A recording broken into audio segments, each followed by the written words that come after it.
നിവാസികള് സഭയെ മുന്നോട്ട് കൊണ്ടുപോകുന്നു എന്നതിന് തീർത്തും അഭിമാനിക്കാം. അതിന്റെ വലിയൊരു ഉദാഹരണമായിരുന്നു 2013 വിശ്വാസ വർഷ ആഘോഷത്തിന്റെ സമാപനത്തില് കണ്ടത്. ഏകദേശം 6500 പേരോടത്തോളം ഈ ഫൊറോനയിലെ ഈ ഇടവകയിൽ നിന്ന് വിശ്വാസ വർഷ സമാപന ആഘോഷത്തിലെ റാലിയിൽ പങ്കെടുക്കുവാൻ എല്ലാ ഭവനങ്ങളിൽ നിന്നും എല്ലാവരും തന്നെ എത്തിച്ചേർന്നു എന്നുള്ളത് ഏറെ അഭിമാനം നൽകുന്ന കാര്യമാണ്. അതിന്റെ പിന്നിൽ പ്രവർത്തിച്ച നമ്മുടെ ബഹുമാനപ്പെട്ട ഫൊറോന വികാരിയച്ഛനും നിങ്ങളുടെ വികാരിയച്ഛനും അതുപോലെ തന്നെ മറ്റ് വൈദികര്, മറ്റ് സഹവൈദികരുണ്ട്, പ്രത്യേകിച്ച് മാത്യുവച്ചൻ, കൂടാതെ കൈക്കാരന്മാര്, സെൻട്രൽ കമ്മിറ്റി വൈസ് ചെയർമാൻ, അതുപോലെ തന്നെ ബന്ധപ്പെട്ട് പ്രവർത്തിച്ച അഡ്വക്കേറ്റ് വർഗീസ്, അതുപോലെ മറ്റ് പലരും ഉണ്ട്. കാരണം ഇവരൊക്കെ എടുത്തു പറയുക, അവരെല്ലാവരും വളരെ ആത്മാർത്ഥമായിട്ട് ഇതിനുവേണ്ടി പ്രവർത്തിച്ചു എന്നുള്ളതാണ്. കൂടാതെ നിങ്ങളുടെ പാരിഷ് കൗൺസിൽ അംഗങ്ങള്, സെൻട്രൽ കമ്മിറ്റിയിലെ ജനറൽ ബോഡി അംഗങ്ങള്, അങ്ങനെ എല്ലാവരുടെയും നല്ലൊരു പ്രവർത്തനം ഇതിലുണ്ടായി. അപ്പം നിങ്ങളുടെ കാഞ്ഞൂർ ഫൊറോന ബൈബിൾ കൺവെൻഷന്റെ കൂടി ആരംഭമായി. അപ്പൊ ഞാനീ പറഞ്ഞത് നമ്മുടെ വിശ്വാസത്തിന്റെ ചൈതന്യം കെട്ടുപോകാതെ, അണഞ്ഞു പോകാതെ നമ്മൾ ഇതൊക്കെ നിലനിർത്തുകയും നമ്മുടെ അടുത്ത തലമുറയ്ക്ക് വേണ്ടിയിട്ട് ഇത് കൈമാറ്റം ചെയ്യുകയാണ്. അതാണ് സഭയുടെ ദൗത്യം, അതാണ് സഭയുടെ ലക്ഷ്യം.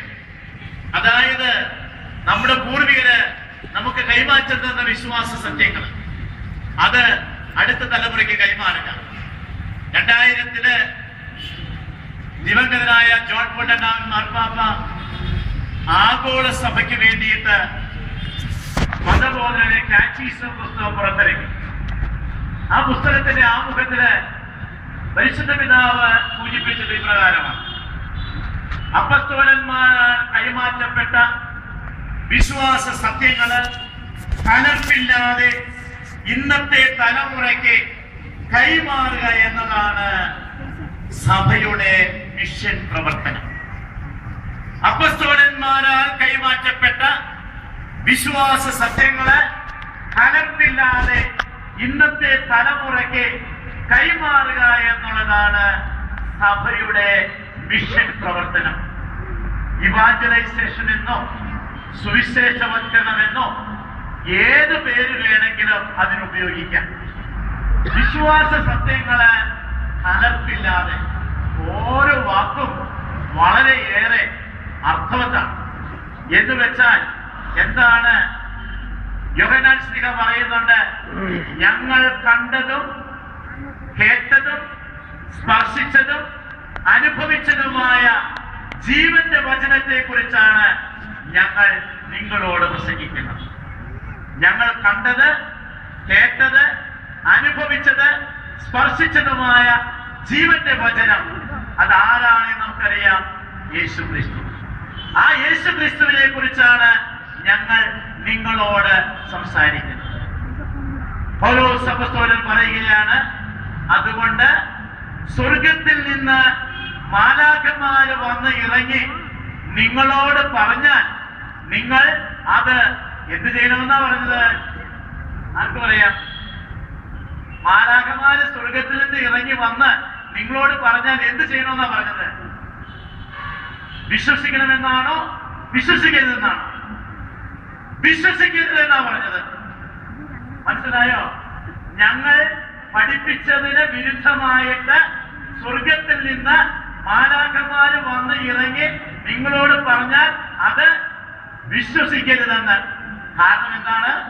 ഞങ്ങൾ കണ്ടതും കേട്ടതും സ്പർശിച്ചതും അനുഭവിച്ചതുമായ ജീവന്റെ വചനത്തെ കുറിച്ചാണ് ഞങ്ങൾ നിങ്ങളോട് പ്രസംഗിക്കുന്നത്. അപ്പോൾ ആ ജീവന്റെ വചനമായ ക്രിസ്തുവാണ് ഇന്ന് നമ്മുടെ മുമ്പിൽ നിൽക്കുന്നത്. നമ്മുടെ വിശ്വാസത്തിന്റെ അടിസ്ഥാനം അതാണ്. അപ്പോ നമ്മളൊന്ന് ചിന്തിച്ചു നോക്കി. ഇന്ന് നമ്മൾ വായിച്ചു കേട്ട തിരുവചന ഭാഗത്തില് യേശു എന്താ പറഞ്ഞത്? ഞാനാണ് സാക്ഷാൽ മുന്തിരിച്ചെടി. ഞാനാണ് സാക്ഷാൽ മുന്തിരിച്ചെടി. പ്രസംഗിച്ചു. നമ്മുടെ അപ്പന്മാരുടെ പ്രസംഗം കേട്ടിട്ട് ആരും മാനസാന്തരപ്പെട്ടില്ല.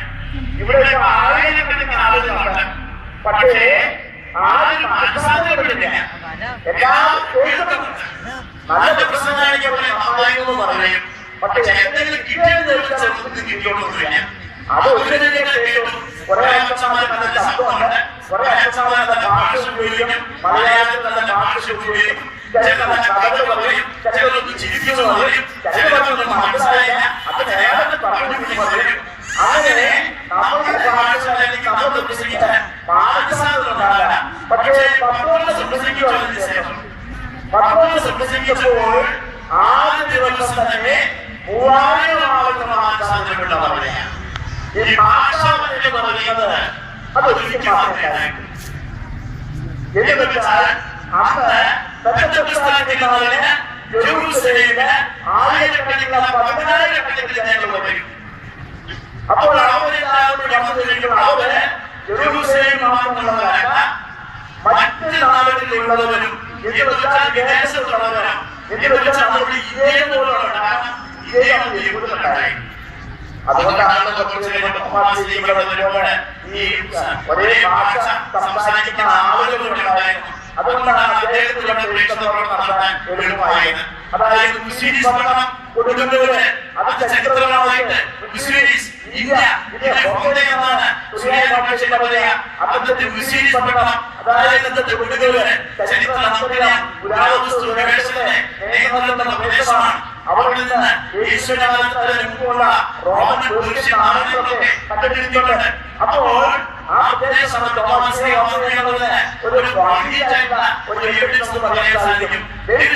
കമ്മ്യൂണിറ്റി, അതായത് യഹൂദരുടെ കമ്മ്യൂണിറ്റി ഇവിടെ സമൂഹമുണ്ടായിരുന്നു. അപ്പോൾ അങ്ങനെ ലോകത്തിന്റെ നാനാഭാഗങ്ങളിലുള്ള യഹൂദര് ഇവിടെ തിരുനാളിൽ വരും, ജെറൂസലേമിൽ വരും. അപ്പോൾ അവർ വന്നു. അപ്പോൾ അവർ വന്നപ്പോൾ പത്രോസ് പ്രസംഗിച്ചു.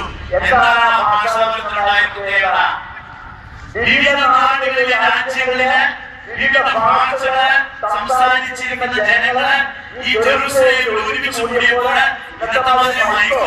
അതുപോലെ തന്നെ സംവിധാനങ്ങളുണ്ട്, മറ്റു കൂടുതലായിട്ടുള്ള ആഫ്രിക്കയുടെ സംവിധാനങ്ങൾ വന്നില്ല. പക്ഷേ അവരുടെ ഭാഷയില് പത്രോസ് പറയുന്നത് മനസ്സിലാക്കുന്നതാണ്.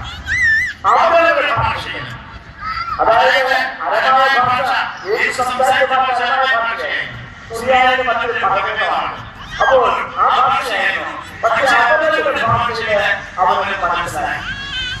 ആദ്യ ദിവസം തന്നെ 3000 പേര് സ്നാനപ്പെട്ടു. അതായത് യേശുവിന്റെ അനുയായികളായി. ആ സഭാസമൂഹം വളരുകയാണ്. ആ സഭാസമൂഹം വളർന്നു. പിന്നീട് നമ്മൾ കണ്ടെത്തുന്നത് ആ സമൂഹം വളരുമ്പോൾ നാട്ടിലെ അസ്വസ്ഥതയുണ്ടായി. എന്താണെന്ന് വെച്ചാൽ ഒരു രാജാവിന്റെ നാട്ടില് മറ്റൊരു രാജാവ് കിടന്നതിന്റെ അവസ്ഥ അതാണ് ഹെരോദേസിനുണ്ടായത്. ഞാനിങ്ങള് ഹെരോദേസിനെ അനുഭവിച്ചിട്ട് പറഞ്ഞു, ഒരു രാജാവ് ജനിച്ചിട്ടുണ്ട്. അപ്പോൾ എന്താണ് സുവിശേഷം എഴുതിയിരിക്കുന്നത്? ഹെരോദേസും ജെറൂസലേം മുഴുവനും അസ്വസ്ഥമായി പറഞ്ഞത്. അതുപോലെ തന്നെയാണ് ജെറൂസലേമില് സഭ ആരംഭിച്ചു. ഒത്തിരിയേറെ അനുയായികളുണ്ടായി. പത്രോസിനോട് പറഞ്ഞില്ല, നിങ്ങൾ കുരിശിൽ തറച്ചുള്ള നസ്രായനായ യേശു അവൻ ദൈവപുത്രനായിരുന്നു. അത്രേ പറഞ്ഞു. അതായത് നിങ്ങൾ കുരിശിൽ തറച്ചുള്ള നസ്രായനായ യേശു അവൻ ദൈവപുത്രനായിരുന്നു. ഞങ്ങൾക്ക് ആ കാര്യത്തെ കുറിച്ച് ഉറച്ച ബോധ്യമുണ്ട്. ഞങ്ങൾ അവർക്ക് കൂടെ നടന്നവനാണ്. കാരണം എന്താണ്? അവൻ പറഞ്ഞതനുസരിച്ച് 3-ാം നാൾ ഉയർത്തെഴുന്നേറ്റു. ഉയർത്തെഴുന്നേറ്റ ആ മനുഷ്യനെ, ക്രിസ്തുവിനെ, യേശുവിനെ ഞങ്ങളുടെ നഗ്നനേത്രങ്ങൾ കൊണ്ട് കണ്ടതാണ്. അത്രയാ പത്രോസ് വിശ്വസിക്കാനുണ്ടായത്. അപ്പോൾ സഭയുടെ വളർച്ചയെക്കുറിച്ച് നമ്മൾ കാണുക. പിന്നെ സഭയോട് പറയുകയാണ്, അതായത് ആളുകള് യേശുവിന്റെ ഈ സഭയില് ശിഷ്യന്മാരെ കൂടി നമുക്ക് ഇതിനെക്കുറിച്ച് അപ്പോസ്തലരുടെ പ്രവർത്തനത്തിന് നമുക്ക് അറിയിച്ചിരിക്കുന്നുണ്ട്. കൂടാതെ അന്നത്തെ റോമൻ ചരിത്രകാരനായ ജോസേഫുസിന്റെ എഴുത്തുകളിൽ നിന്നാണ് നമുക്ക് യേശുവിന്റെ അനുയായികളെ കുറിച്ചുള്ള അറിവ് വേണ്ടിയിട്ടാണ്. അപ്പോൾ യേശു അനുയായികളെ കുറിച്ച് പറയുന്നത് കുറെ ആളുകള് സംഘടിക്കുന്നുണ്ട്, കൂട്ടം കൂടി സംഘടിക്കുന്നുണ്ട്. അവര് മനുഷ്യ ഉയർത്തുന്ന പറയുന്ന യേശുവിന്റെ അനുയായികളാണ് അവകാശപ്പെടുന്നവരാണ്. അതിന് അവരുടെ ഒത്തിരിയേറെ ആളുകള് അവരുടെ കൂട്ടായ്മ വേണ്ടി വരുന്നുണ്ട്. ആദിമ ക്രൈസ്തവ സമൂഹത്തെ കുറിച്ച് നമുക്ക് അപ്പസ്തോല പ്രവർത്തനങ്ങൾ അറിവ് കിട്ടുന്നത് കൂടാതെ നമുക്ക് കിട്ടുന്ന അറിവ് ജോസേഫിന്റെ ചരിത്രത്തിൽ റോമൻ ചരിത്രകാരനായ ചരിത്രത്തിൽ. അപ്പോൾ അങ്ങനെ സഭയുടെ ആനന്ദത്തെ കുറിച്ച് മനസ്സിലാക്കാൻ സാധിക്കും. ഇനിയെ നമ്മൾ കാണുന്നത് വികാസിക പുസ്തകത്തിലാണ്. വികാസിക പുസ്തകത്തില് അപ്പസ്തോലന്മാരുടെ പ്രവർത്തനങ്ങളെ കുറിച്ച് കുറെ കൂടി വിവരിക്കുന്നുണ്ട്. 748 ജെറൂസലേം ഗവൺമെന്റ് നടന്നത്. ജെറൂസലേം ഗവൺമെന്റ് നടന്നപ്പോൾ ഒരു പ്രത്യേകത ഉണ്ടായിരുന്നു. അതായത് ആദിമ ക്രിസ്ത്യാനികൾ പറയുന്നവരെല്ലാവരും യഹൂദമതത്തിൽ നിന്ന് യേശു മാതാവിനുള്ള യേശുവിന്റെ മാർഗത്തിൽ ചരിക്കാൻ ആഗ്രഹിച്ചതാണ്. യഹൂദമതത്തിൽ നിന്ന് അവരുടെ പ്രശ്നമുണ്ടായി. എന്താണ് പ്രശ്നം? അതായത് പത്രോസും കൂട്ടരും അവരുടെ യാക്കോബ് അവരുടെ ജെറൂസലേമിൽ താമസിക്കുന്നത്. അപ്പൊ അവരുടെ സംസാരം ഉണ്ടായി. അതായത് യഹൂദർ മാത്രം ക്രിസ്ത്യാനികളായാൽ മതി, വിജാതിയായിട്ടുള്ളവര് ക്രിസ്ത്യാനികളായാൽ അവർ എങ്ങനെ ഉൾക്കൊള്ളാൻ പറ്റും? അതൊരു പ്രശ്നമായി. കാരണം വെച്ചിട്ടുണ്ടെങ്കിൽ അവര് മൃഗങ്ങളെ അറുത്ത് അതിന്റെ രക്തം കഴിക്കണോ? യഹൂദരെ രക്ഷിച്ചിട്ടില്ല. അപ്പോൾ അതുകൊണ്ട് അങ്ങനെയുള്ള ആളുകൾ എങ്ങനെയാണ് നമ്മുടെ ഇടയിൽ കൂട്ടുക? അവരെങ്ങനെയാണ് നമ്മളോട് ഭക്ഷണം കഴിക്കുക? ഇത് അവരുടെ പ്രശ്നമായി. അപ്പോൾ ഇപ്പോൾ കൂടി 748 ആദ്യ സുരകളൊന്നാണ് അധ്യക്ഷന്മാരെല്ലാവരും കൂടി അവരുടെ കൂടി കഴിഞ്ഞിട്ട് ഒരു കാര്യം അപ്പോ കൂടെ പൗലോസ് ഉണ്ടായിരുന്നു. അതായത് പൗലോസ് പറഞ്ഞു, ഞാനൊരു അപ്പസ്തോലനാണ്, യേശുവിനെ ഞാനും കണ്ടിട്ടാണ്.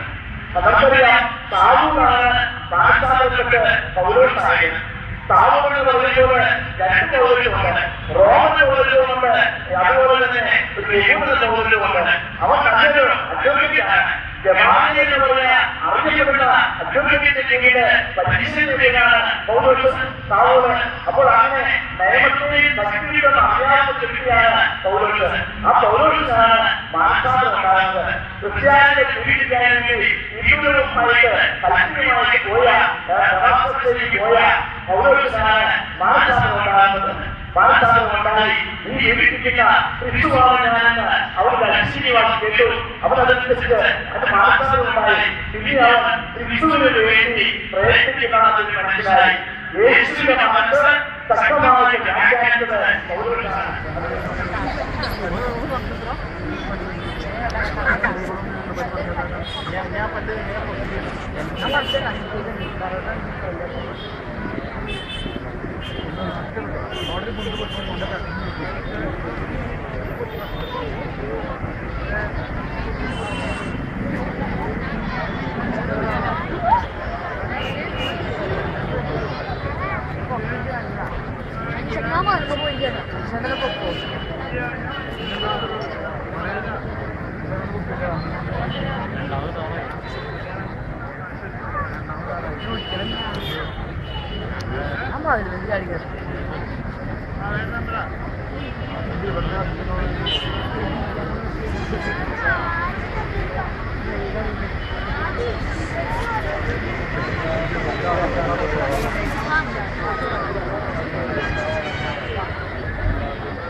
ഇതെവിടെയാ?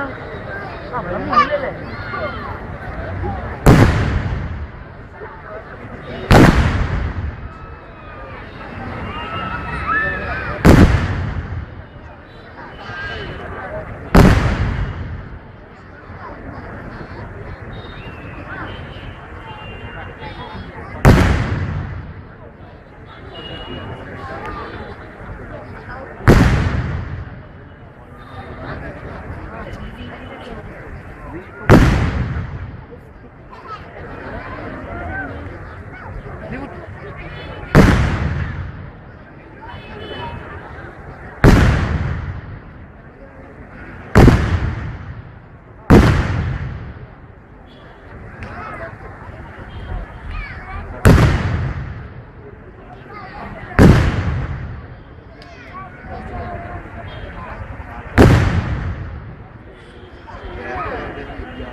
ഞാൻ കടയിൽ